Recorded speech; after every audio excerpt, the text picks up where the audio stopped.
विषय बोलण्यासाठी आपल्या सोबत आहेत राष्ट्रवादी शरद पवार पक्षाचे नेते खासदार अमोल कोल्हे. अमोल कोल्हे जी आपण बघतोय VSR कंपनीला एक धक्का दिलेला आहे. लेअर जेट प्रकारातली विमानं उड्डाणाला बंदी घालण्यात आलेली आहे. कसं बघता या अहवालाकडे?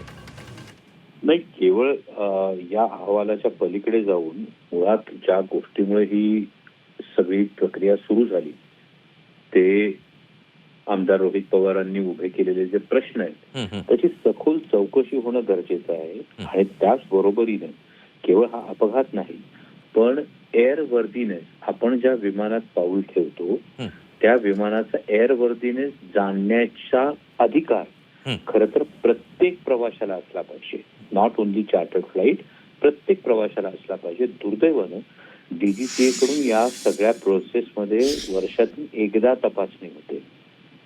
त्यामुळे VSR वर लेअर जेटवर बंदी घातली हा एक टप्पा आहे, परंतु या कंपनीची सखोल चौकशी सुद्धा होणं तितकंच गरजेचं आहे. आणि जे प्रश्न आमदार रोहित पवारांनी उपस्थित केलेले आहेत त्यांचीही या कंपनी संदर्भात असलेले प्रश्न असतील, मेंटेनन्सच्या संदर्भात असलेले प्रश्न असतील, त्याचीही स्पष्ट उत्तर ही जनतेला मिळायला हवीत.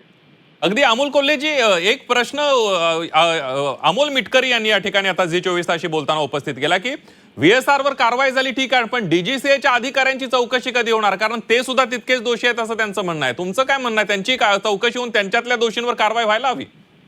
यामध्ये VSRची चौकशी किती निष्पक्षपातीपणाने आणि सखोल केली जाते त्यावर DGCAची विश्वासार्हता अवलंबून असणार आहे.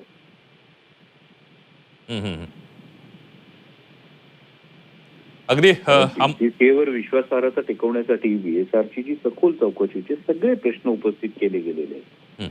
या सगळ्या प्रश्नांच्या संदर्भात जर DGCAने सखोल चौकशी केली तर यामध्ये DGCAच्या कुठले अधिकारी दोषी होते का तेही समोर येईल. त्यामुळे जे सातत्यानं जी मागणी रोहित पवारांनी केलेली आहे, अनेकांनी त्याचे संशय व्यक्त केलेले आहेत, या संशयांचं निराकरण होणं गरजेचं आहे. अगदी अमोलजी, धन्यवाद झी 24 ताशी बोललात त्याबद्दल. आपण बघितलं डॉक्टर अमोल कोल्हे आपल्या सोबत होते, राष्ट्रवादी शरद पवार पक्षाचे खासदार. त्यांनी म्हटलेलं आहे की ही चौकशी निष्पक्षपातीपणे झाली पाहिजे. VSR वर कारवाई झालेली, मात्र DGCA मधले जे काही अधिकारी आहेत ते सुद्धा यामध्ये दोषी आहेत का ते बघणं सुद्धा तितकंच महत्वाचं आहे.